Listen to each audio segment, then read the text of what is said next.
Hi, this is Clay with OnSharp, having a conversation with Jake Dahl, who's our VP of Sales and Marketing. And today we're talking about how you can go about choosing the best software developer.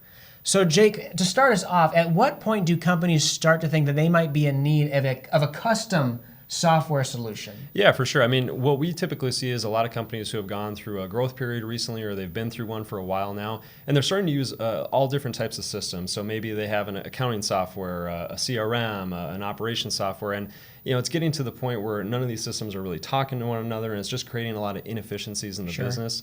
That's typically a pretty good assumption of where they might want to start thinking about maybe doing something in-house that kind of encompasses everything under one. So if things are starting to feel like you've got a lot of solutions duct taped together, it might be time to start thinking of the custom software route. Exactly. Now, some companies may have developers in-house. Why shouldn't they tackle this project of developing custom software in-house versus reaching out to an agency or developer? Yeah, great question. A lot of the companies that we've seen that do have developers in-house, well, for a couple reasons. Number one, typically those developers are working on other projects that are specific to those clients or their business and so forth. And oftentimes too, maybe those teams are very specific in a certain coding language or have certain skill sets, whereas they may not be able to kind of tackle an overarching big project like that, that needs a lot of different technical capacity. And that's where it really makes sense to reach out to a team that has all of those resources available to them at once.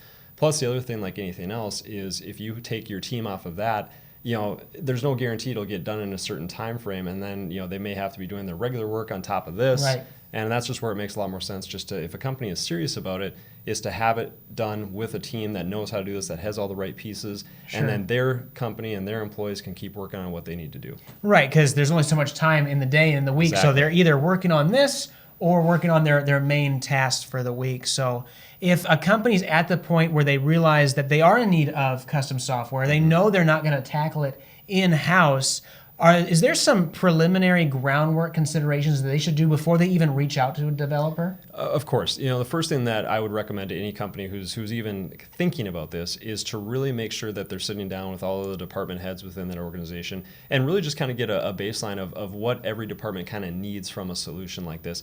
Doesn't mean that those ideas have to be completely fleshed out. That's what a good development team is going to do with you in an initial planning phase, if you will. But if you can just kind of have an overall arching idea of what they kind of want this to be from all the departments, it makes things a lot easier.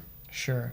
Now, once they're at that stage and they know they're going to start researching developers, there's tons of software development companies out there. Are there some tips that you can give in terms of questions to ask or considerations that they should have at the forefront of their minds when choosing a developer? Absolutely. I mean, you're 100% right. There's a lot of things that people should really be thinking about before they ever, quote unquote, sign a contract or move forward or anything like that. The first is really understand like what you're getting and who's going to be working on what. A lot of the development companies out there today, they are outsourcing a lot of that information, overseas, and it's really not a full team that's doing it. It's kind of going to be pieced together.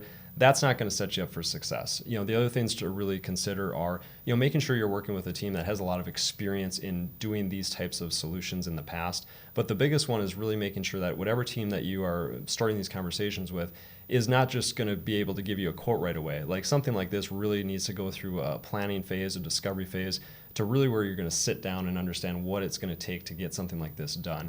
Very similar to building a house. You're probably not going to just go out to a construction company and say, hey, build me a house. I mean, do you want a Rambler? Do you want a two-story? There's a lot of questions there. And that's what really needs to be kind of done in order to get these projects done right, is to really sit down with a appropriate development team that really knows how to do these things and go through one of those planning phases. Now, it's going to be pretty common for companies to maybe do a broad search, narrow it down to 2 or 3 companies that they're interested in, start having conversations and meetings. Any red flags they should be aware of once these conversations start where they should think, maybe this isn't the developer to go with? For sure. Well, I would say the biggest red flag, and I kind of alluded to it in the last question, is if any company is going to give you just a proposal after a couple of initial meetings, run and run fast. That's a surefire way for things to go wrong very, very quickly. And the other thing to be talking about too is, making sure that not only the developer that you're talking or development team that you're talking to is building something for you today, but also make sure that it's something that can scale long term. For most companies, they want to do this and have it be something that they can continue to grow with and everything along those lines.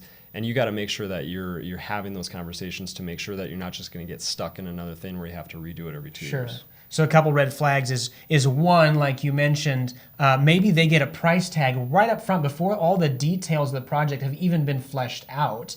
And then two, if they start to get the sense that, yeah, they can get this job done, they can do it fast, but it doesn't have any room for growth. It can't scale beyond what they need today. So they want to have that consideration going in of what might we need tomorrow and the next year and all that. Exactly. So they want to make sure that they're asking good questions. They want to make sure that they have everything lined up in terms of what their needs are for a custom software solution. And they want to pick the right developer who's going to get the job done on time and on budget and done the way that they need.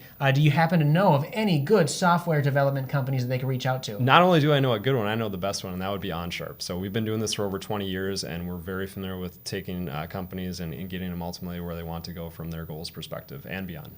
Sure. So if you are in need of a custom software solution, encourage you to reach out to Jake here. You can go to onsharp.com/software, learn more about what we have to offer and how we can help you get your software solution done right and done right the first time.